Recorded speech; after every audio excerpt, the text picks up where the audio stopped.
Olho de Horus.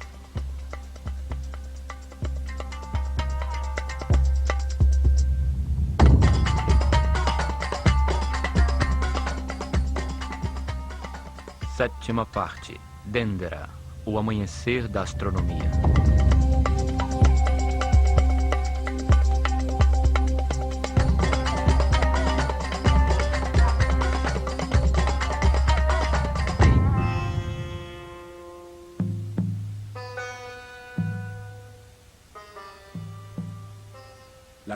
A cultura egípcia foi formada em torno de uma série de templos religiosos construídos em locais especialmente escolhidos ao longo do Nilo.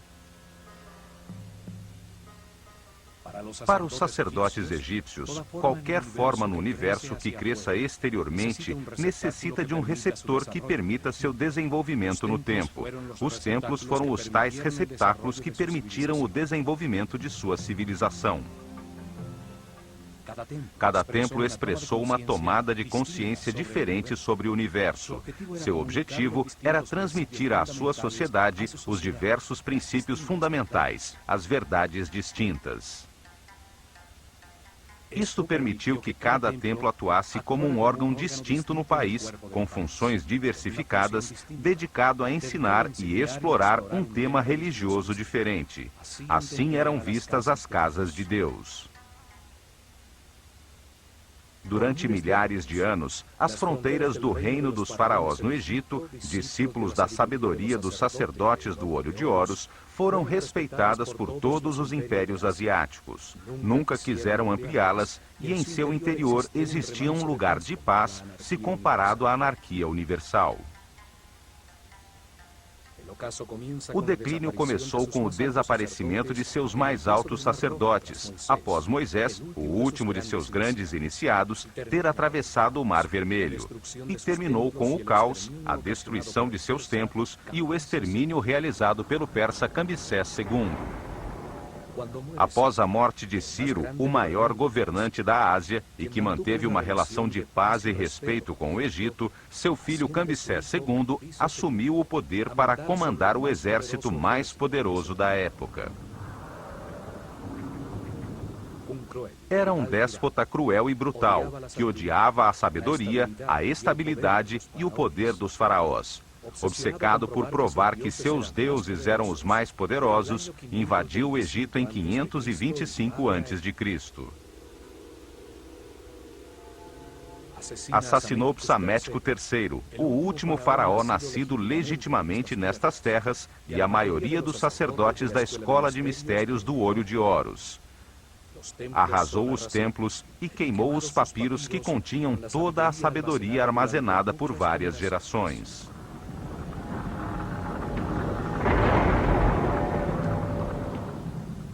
O conhecimento se converteu em escuridão, e a antiga sabedoria egípcia desapareceu junto com seus altos sacerdotes.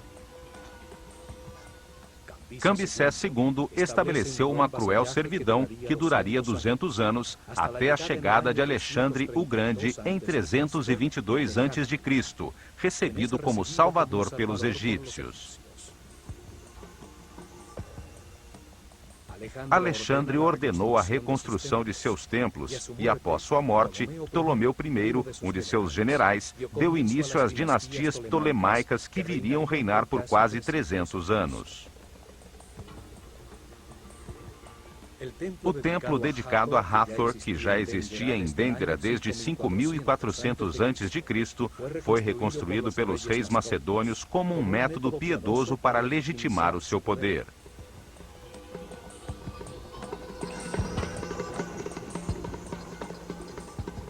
Hieroglifos encontrados em uma de suas galerias subterrâneas afirmam que o templo foi reconstruído seguindo fielmente os planos e desenhos originais feitos pelo sábio Imhotep. O complexo religioso de Dendera está localizado a 26 graus norte de latitude. Dali partia um caminho antigo que leva ao Mar Vermelho. Posteriormente, Tebas seria construída um pouco mais ao sul. Nos primórdios de sua civilização, na noite estrelada de um solstício de verão, num terreno sobre o Nilo, cuidadosamente escolhido por sua relação com as estrelas, realizou-se uma cerimônia chamada Putser. O faraó do Egito e o sumo sacerdote da escola de mistérios do Olho de Horus, rodeados por toda a população, avistaram um grupo de estrelas sobre o polo norte do planeta. Eles a chamaram Constelação de Tuaret, e seu símbolo foi uma hipopótama vermelha. Em nosso tempo, chamamos esse grupo de estrelas de Dracones, e seu símbolo é uma serpente-dragão. A mais brilhante de todas era Alfa Draconis, a estrela que nessa época se localizava exatamente sobre o eixo de giro do planeta e que 4.320 anos depois foi substituída por Polaris, a que atualmente guia nossos navegantes.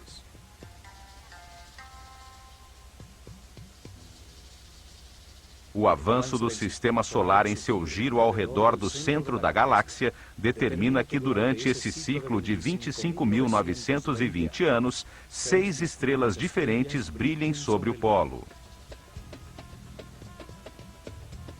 A estrela sobre o polo representava a força materna fundamental, geradora da substância que permitiu o desenvolvimento da vida no universo, o princípio feminino, que foi chamado de Hathor, e a quem foi dedicado esse templo. O faraó e o sumo sacerdote estenderam uma corda entre duas estacas, orientando-a exatamente para Alfa Draconis. A sacerdotisa do templo pregou as estacas com um martelo de ouro, definindo assim o eixo do templo, a coluna vertebral que daria organização a seus santuários. Colocaram as pedras dos 4 cantos que determinaram os limites do muro protetor do complexo, uma muralha elevada que mantinha afastado o inimigo da vida, o qual desejava perpetuar-se. Colocaram sua porta principal voltada para o norte, a última de uma série de pórticos que vinham do Sancta Sanctorum do Templo de Hathor e demarcavam o segmento do céu por onde Alfa Draconis aparecia, facilitando a sua localização à noite para registrar sistematicamente seus movimentos. Nessa mesma noite, olhando na direção leste, encontraram também outra estrela a 90 graus da anterior, a que chamaram de Sírio, e que era o símbolo de Ísis no céu. Assim, localizaram o eixo de um segundo templo que determinou a segunda porta do complexo. A porta do templo de Ísis demarcava o setor do céu por onde ascendia a estrela Sírio e onde aparecia o sol em 21 de junho, dia do solstício de verão. O templo cresceu em seu interior, enquanto os sacerdotes registravam os movimentos das estrelas e estudavam os processos impulsionados pela sua energia, inscrevendo em seus muros as conclusões a que chegaram sobre esse tema sagrado. Sírio, o símbolo de Ísis, era chamada de estrela-cachorro, pois seguia a constelação de Órion, personificação de Osíris no céu. Após estar escondida no horizonte por 120 dias, marcava com sua aparição o momento das cheias do Nilo.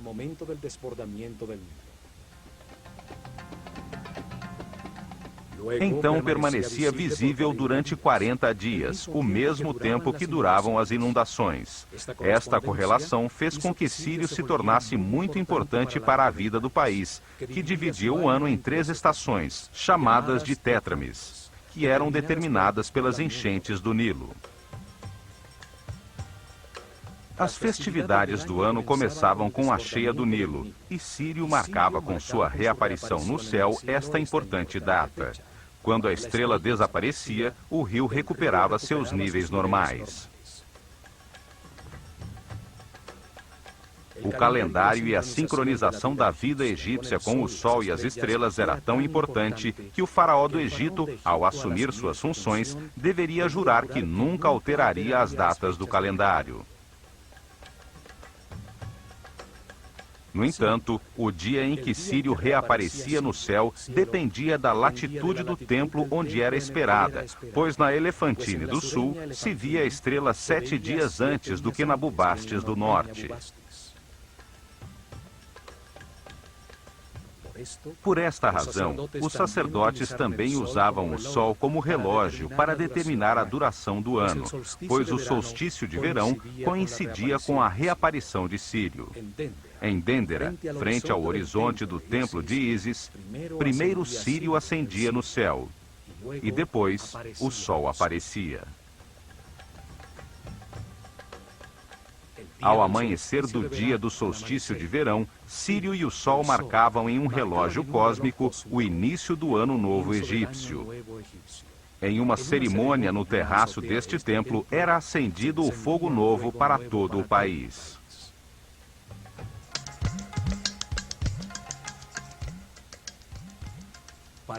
Para entrar em Dendera, é necessário atravessar uma série de construções erguidas pelos romanos durante os reinados dos imperadores Trajano e Domiciano.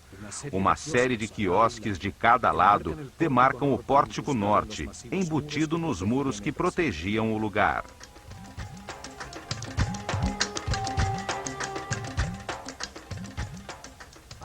Ao atravessar-se o pórtico, aparece ao fundo, com seu eixo principal orientado para o norte, a fachada com as 6 colunas atóricas do imponente templo principal, dedicado ao estudo das estrelas. Muito perto da entrada do complexo, encontra-se uma capela dedicada ao nascimento de Horus, construída pelos romanos durante o reinado do imperador Augusto. Aqui era celebrado o momento da iluminação, quando Ísis dava à luz, simbolicamente, o filho de Osíris. Em seus muros estão talhadas as cenas de amor de Ísis e Osíris, o nascimento e a apresentação do menino e a cena deste na roda da olaria, quando Deus lhe dá sua forma material.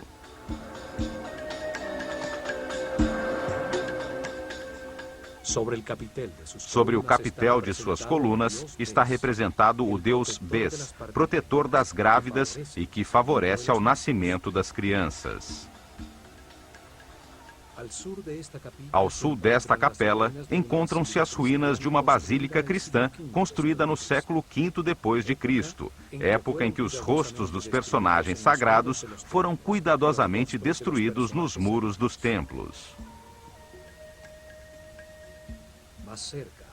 Mais próximo ao templo principal surgem as ruínas de um sanatório, onde se internavam os doentes que vinham ao templo de Hathor em busca de cura.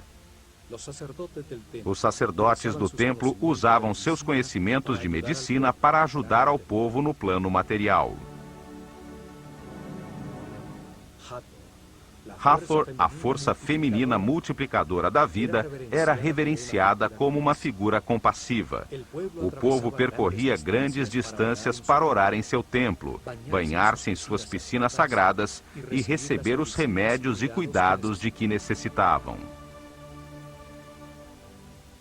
O complexo de Dendera podia abrigar milhares de pessoas, e no interior de seus muros existia outra série de construções que reunia padarias, cervejarias, cozinhas, armazéns, silos, as dependências dos sacerdotes e iniciados, em centenas de abóbadas como esta localizada em Tebas.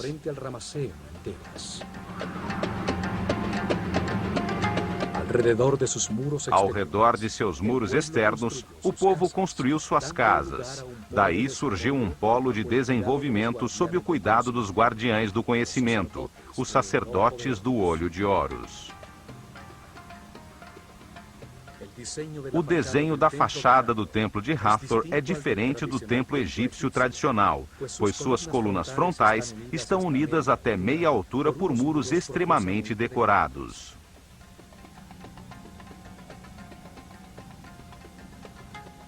Seu acesso se faz através das 18 colunas do Salão da Vida, que sustentam um elevadíssimo céu raso, totalmente talhado com informações sobre os astros e seus movimentos, sendo a abóbada deste céu sustentada simbolicamente pelas colunas de Hathor.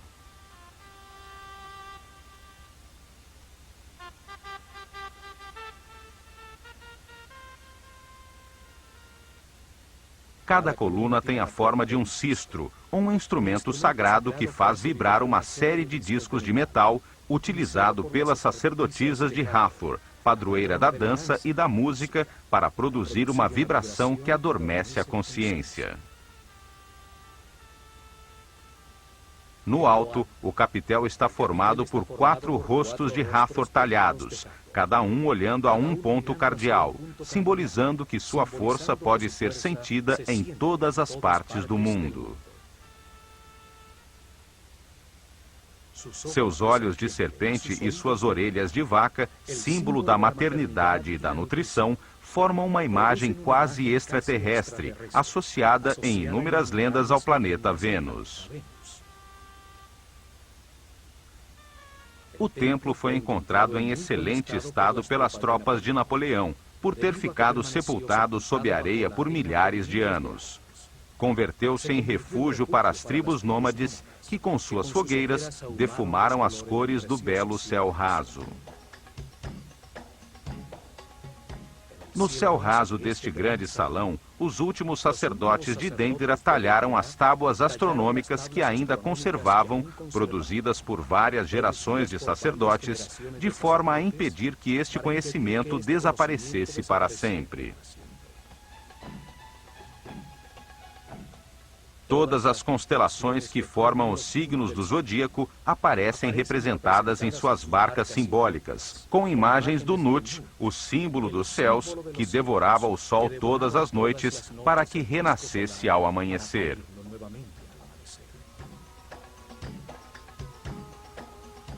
Os sacerdotes decidiram transcrever nos muros destes templos alguns papiros importantes, como os registros astronômicos que foram salvos da destruição de Cambises, com o intuito de preservá-los para as gerações futuras.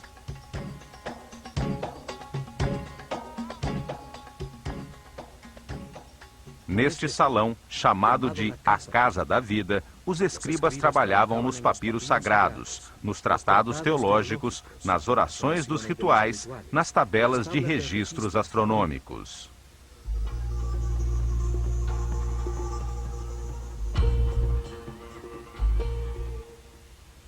A arte, a teologia, a magia, a astronomia e a medicina foram ensinadas aos discípulos da Escola de Mistérios neste grande salão. Aqui foi registrada a mudança regular e sistemática das constelações circumpolares para acompanhar a precessão dos equinócios. Atravessando o altíssimo salão, chega-se ao Salão das Aparições, uma câmara mais baixa sustentada por 6 colunas, de onde surgia da penumbra de seu santuário a brilhante estátua dourada da deusa Hathor, ao sair para as cerimônias religiosas e procissões. Na sua parte superior, encontram-se as capelas dedicadas a Osíris, o símbolo do processo de aperfeiçoamento vivido por todo ser humano através da reencarnação, para transmutar em muitas vidas sua animalidade original e se converter em um super-homem. Uma das capelas tem o famoso zodíaco de Dendera, que ilustra como ocorre este processo enquanto o sistema solar dá um giro ao redor da galáxia, e a outra ilustra o mito de Osíris. Em torno deste salão se encontram os 6 salões dos rituais diários. O primeiro guardava os objetos dedicados ao culto. O Salão da Purificação, que tem uma porta que conduz ao lago sagrado, era utilizado ao amanhecer em seus rituais de limpeza. Os templos tinham um lago sagrado, escavado até chegar-se ao nível do lençol de água da região, forrado de pedra e com uma série de escadas que permitiam aos sacerdotes entrar na água para purificar-se antes do início de seu serviço no templo. No salão seguinte, organizavam-se os ofícios. Conduzia ao corredor de acesso à escada de caracol que chega ao terraço do templo, utilizada às noites no registro da abóbada celeste. Do lado esquerdo, o salão do fundo comunicava-se com o exterior para receber as oferendas que todos os dias o povo levava a seus guias espirituais. Os mantimentos e animais dedicados ao sacrifício eram armazenados e preparados nas duas outras câmaras. Pelo Salão das Aparições, chega-se ao corredor das duas escadas do templo. À direita, a escada de caracol simbólica por onde subia a procissão que levava o santuário portátil, a barca de ouro com a imagem de Hathor, até o terraço para aguardar a aparição do sol no solstício de verão. Simboliza a escada da luz. Cada degrau, a vida mais acima na escala da consciência, a matéria que se eleva até o espírito.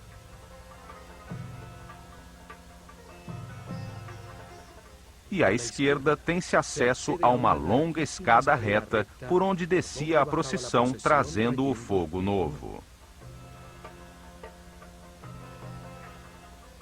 A escada reta simboliza o espírito que baixa novamente à Terra para condensar-se na matéria, com o objetivo de viver experiências que lhe permitam compreender o universo. Atravessando este pórtico, chega-se à antecâmara do santuário, onde ardia o fogo, o instrumento dos deuses, a primeira substância do universo, a forma mais elementar da matéria. Ali faziam as oferendas a Hathor, o princípio feminino gerador da vida no universo.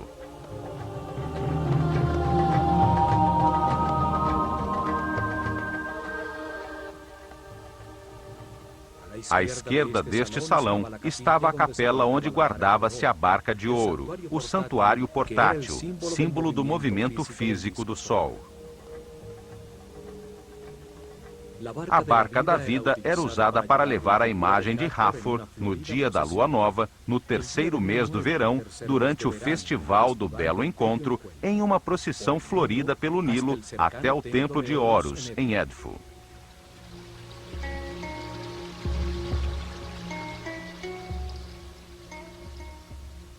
Um espaço aberto, sem teto, também se comunicava com a antecâmara do santuário. Frente a ele estava a chamada Capela Pura.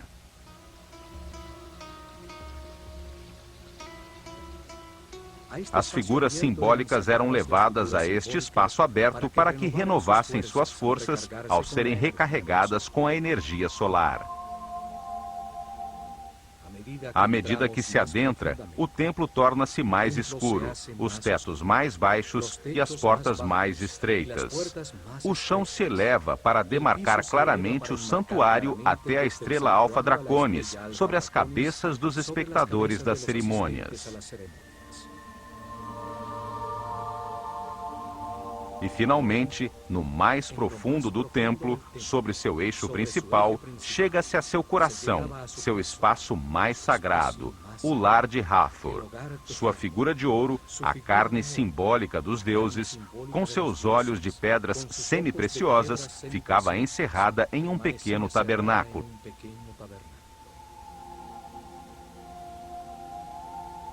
Somente o faraó e os mais altos sacerdotes da escola de mistérios do Olho de Horus podiam entrar aqui após uma intensa cerimônia de purificação com água.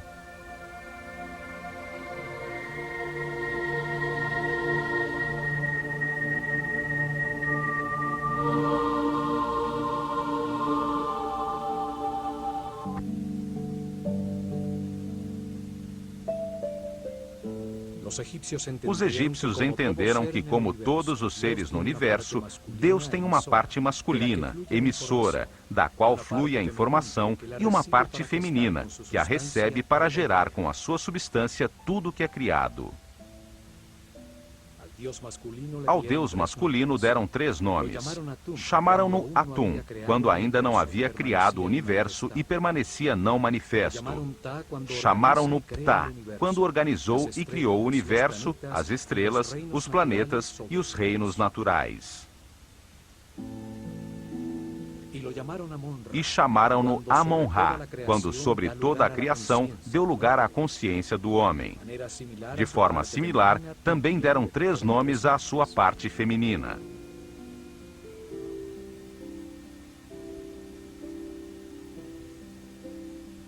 Chamaram-na de Nun, quando era apenas uma substância homogênea, virginal, sem forma, em estado de perfeito equilíbrio, o líquido amniótico do universo não manifesto. Chamaram-na Sekhmet, quando se polarizou em 2 forças opostas, que a transformaram em uma substância radiante, em fogo, um princípio multiplicador em movimento que gera Nefertum, o universo que reconcilia e harmoniza temporalmente as forças opostas. O fogo produz o movimento, o tempo e o espaço. Sua intensidade, que coagula, produz os estados sucessivos da matéria, o ar, a água, a terra e, por último, a força da vida, representada por Hathor, a substância que gera e multiplica as consciências que experimentam o espaço-tempo. E a chamaram de Mut, quando gerou as 4 forças que impulsionam a consciência evolutiva do homem. As 4 forças são Osíris, Ísis, Set e Neptis. Entendendo Hathor desta forma, ela é a barca da vida, a barca da luz, representa o amor, a grande matriz das consciências do universo, a barca do norte, que contém o princípio de toda a natureza. Aqui em seu tabernáculo, Hathor, a força da vida, recebia as preces dos que queriam prolongá-la ou curá-la.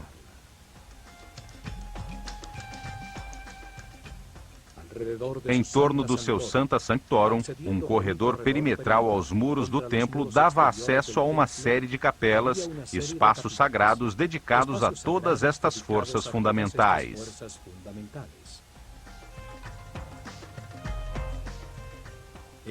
Estas capelas eram reconhecidas desde fora pelos desenhos talhados de seus símbolos sagrados no muro exterior do templo e permitiam que o povo que não podia entrar, pois só tinham acesso os sacerdotes e os iniciados, orasse e pedisse ajuda às forças fundamentais do universo.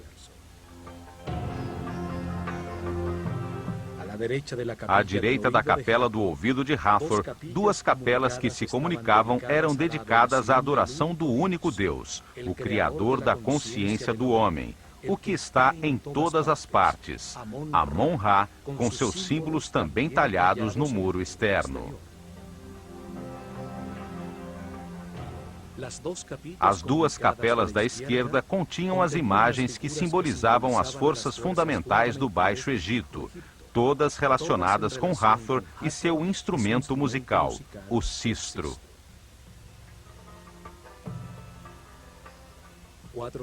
4 santuários à direita, dedicados a Horus, a Sokar, a Ísis e, por último, ao Nomo de Dendera, o patrono ou santo da região do Egito onde se localizava o templo. Havia outra capela que continha o colar de Menak, um colar utilizado pelo sumo sacerdote nas cerimônias e procissões, com 4 imagens de Hathor, cada uma com um trono simbólico na parte de cima. Os 4 tronos representavam os poderes supremos do universo: o amor, a sabedoria, a força infinita da vontade divina e a harmonia.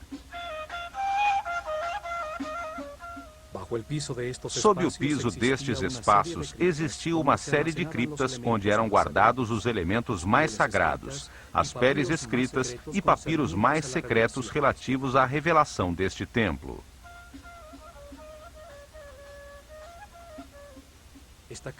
Estas criptas têm uns misteriosos baixos relevos de Horus que sustentam uma espécie de flor com uma serpente em seu interior.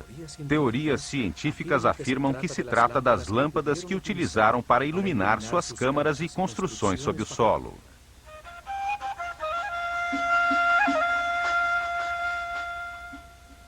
Ao subir a escada reta, chega-se ao terraço, o espaço dedicado ao registro da abóbada celeste. No canto sudoeste do terraço, encontrava-se o quiosque onde os sacerdotes esperavam a aparição das estrelas e a saída do sol no ano novo, que acendia com seus raios o novo fogo.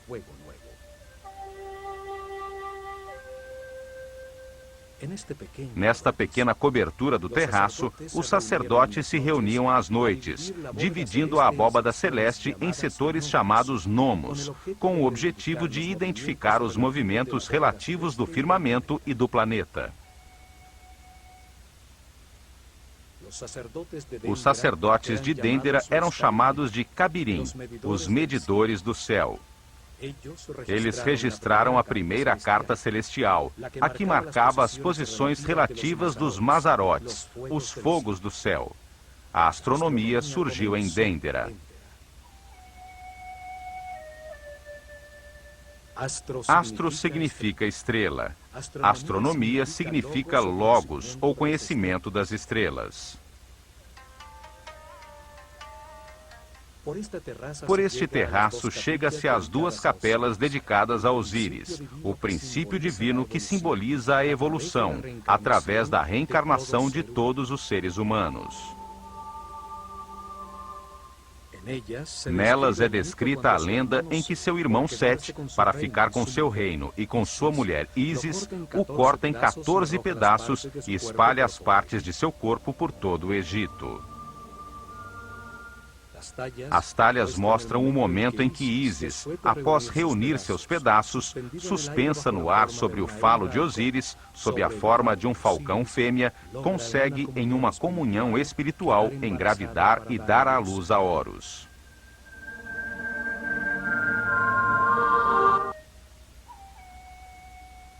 No teto da segunda capela encontra-se o chamado Zodíaco de Dendera, uma imensa lousa de pedra com uma talha da abóbada celeste em torno do Polo Norte, como era visto em 700 a.C., durante o solstício de verão à meia-noite. É uma cópia da lousa original que encantou Napoleão ao entender seu profundo significado e que se encontra hoje no Museu do Louvre, em Paris. Em uma capela como esta, neste mesmo lugar e durante milhares de anos, os sacerdotes do Olho de Horus estiveram atualizando periodicamente, sobre um papiro, um mapa dos céus como este. A cada solstício de verão, ano após ano, por milhares de anos, marcavam a posição relativa do sistema solar e da Terra. Os sacerdotes que sobreviveram ao persa Cambyses II talharam na pedra para a posteridade um grafismo que se salvou da destruição, com uma das últimas atualizações do mapa celestial, tal como era visto em 700 a.C., durante o reinado do faraó Taharqa, na 25ª dinastia. A abóbada celeste é sustentada por 8 imagens de Horus ajoelhado e 4 figuras femininas de Ísis. Um círculo de hieroglifos une esta disposição simétrica. Naquele momento, a abóbada celeste estava pintada de azul, ressaltando as imagens simbólicas. As varas sagradas das 4 figuras marcam um ponto perto do centro da abóbada. Saturno, o pai dos planetas, Júpiter,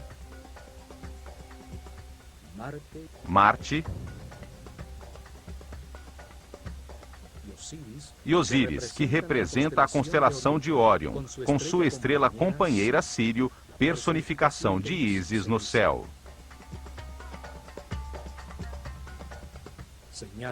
Apontam para os seios de Tuaret, a mãe hipopótama com rabo de crocodilo e patas de leão, que preside a abóbada e que representa a constelação que é chamada hoje de Draco, onde brilhava a estrela Alfa Draconis, exatamente sobre o eixo de rotação do planeta.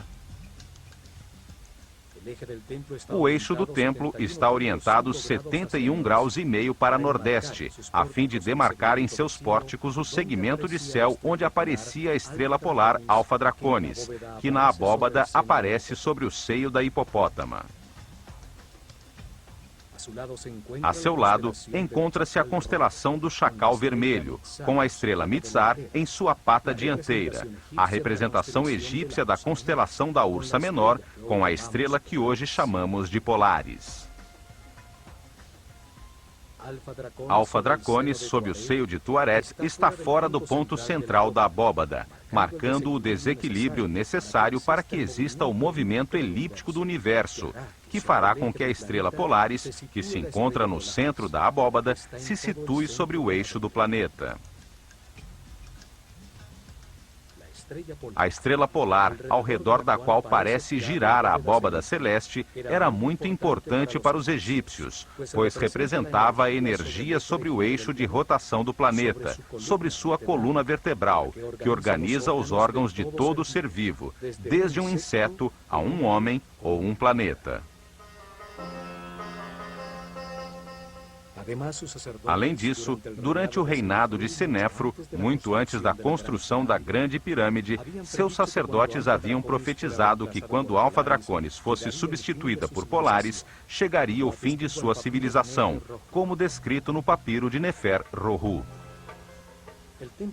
O templo de Hathor estava orientado para registrar as constelações situadas em volta do eixo de rotação da Terra, as 6 constelações circumpolares, cuja energia atinge o planeta há muito mais tempo e de forma mais direta que as constelações zodiacais.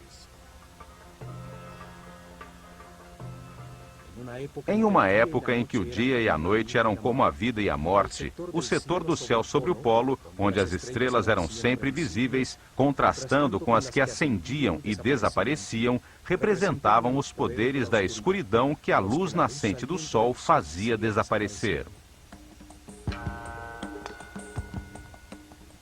A escuridão inicial, a mãe escuridão, o espaço vazio, o caos, eram representados por esta hipopótama vermelha.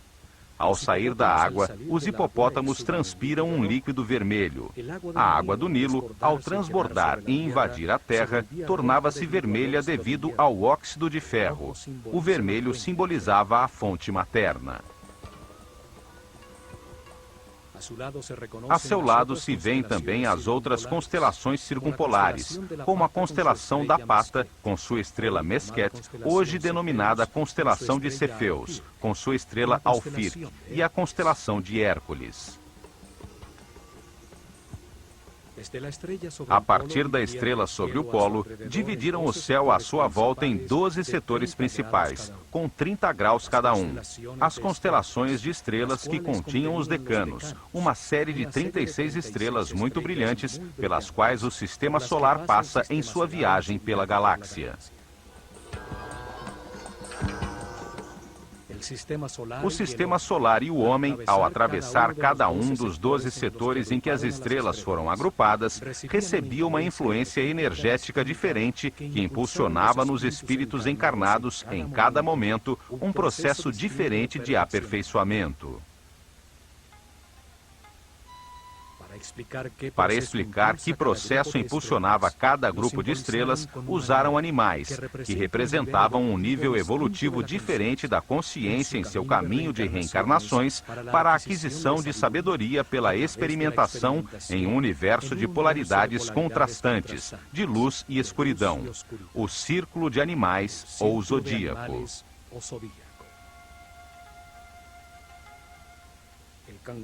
O caranguejo de Câncer simboliza o eu sinto, o animal que se retira a seu refúgio de água para digerir o seu alimento espiritual quando a consciência se movimenta de maneira incerta e começa o seu processo evolutivo experimentando os sentidos pela primeira vez.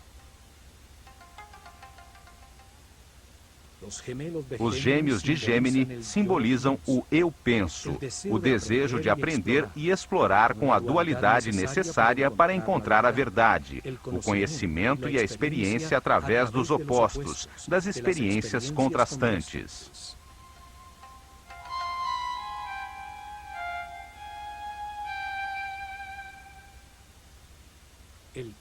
O touro de Taurus desperta a maternidade das fêmeas, impulsiona os processos com o eu tenho, as posses materiais, a raiz que permite à terra receber o poder da vida para dar fruto, a fertilidade.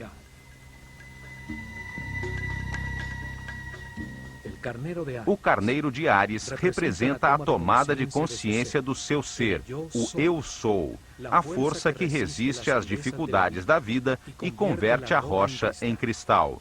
A matéria que domina a si própria e se torna transparente. É o poder de procriação que põe a vida em movimento, a primavera. Os peixes de Pícis impulsionam os processos com o eu creio, com o sistema de crenças adquiridas. É quando se submerge na inconsciência para buscar a origem de suas palavras e ações. Em Aquário, a consciência irradia os conhecimentos verificados e adquiridos por Gêmini. Leva a água das altas frequências do livre espírito aos mundos mais remotos, simbolizando o eu sei. Capricórnio utiliza esses conhecimentos adquiridos, simbolizando o eu uso, para concentrar a matéria até tornar-se transparente. Na era de Sagitário, o eu vejo, a consciência evolutiva já é um ser que cresceu além de sua natureza animal, o centauro, com sua consciência dirigida ao divino. É o poder espiritual do pensamento, a sabedoria da idade.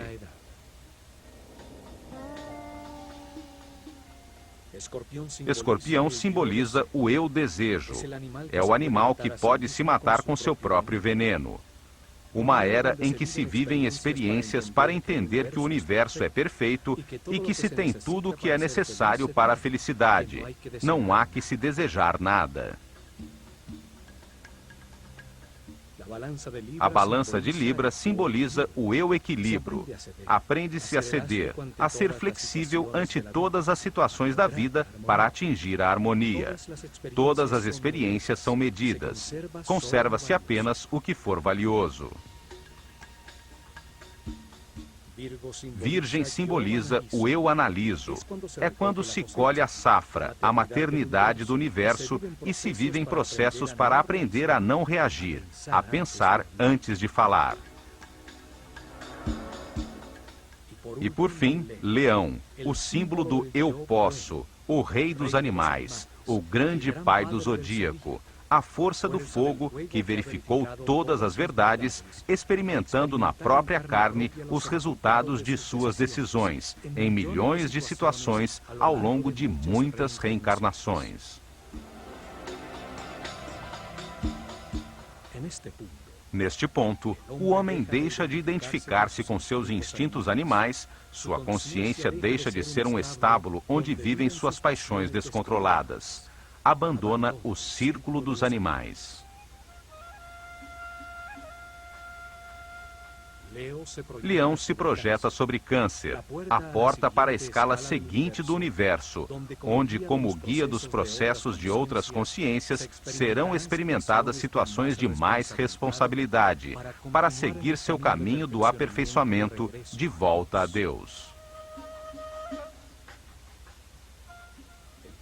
O processo evolutivo está completo quando, ao longo de muitas reencarnações, as 12 energias fundamentais são recebidas e os diferentes processos que elas geram são experimentados.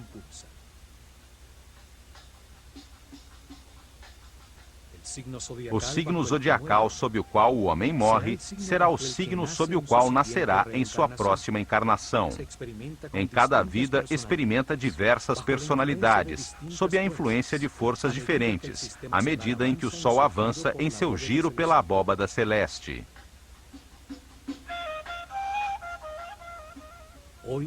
Hoje conhecemos este giro como precessão dos equinócios, mas não entendemos seu profundo significado em nosso próprio processo evolutivo. Para o Ocidente, não existe aperfeiçoamento espiritual como um processo de muitas reencarnações.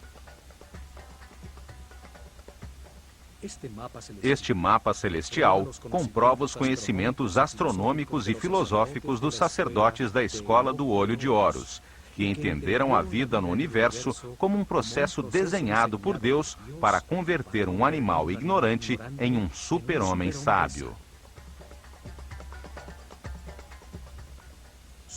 Subindo por uma escada com degraus semi-suspensos contra um muro talhado com hieroglifos, chega-se ao terraço superior do templo. Ali ainda se conservam as fendas que sustentavam os instrumentos usados pelos sacerdotes para registrar, de forma adequada, os movimentos dos astros. O Templo de Hathor registrava os movimentos das estrelas polares. Ali era acompanhada a troca de Alfa Draconis, que no ano 4320 a.C. brilhava sobre o Polo Norte, por Polaris, estrela que hoje orienta nossos navegantes. Neste terraço, em muitos solstícios de verão, eram realizadas cerimônias para acolher o Ano Novo Egípcio, quando a barca de Hathor, o princípio multiplicador das consciências que vêm experimentar o espaço-tempo, subia ao terraço. Ali, os primeiros raios de sol anunciados por Sírio, ao reaparecer no horizonte, acendiam o fogo novo, a força que pôs o universo em movimento, gerando um lugar onde a consciência aprendeu o significado do amor, graças à existência do medo.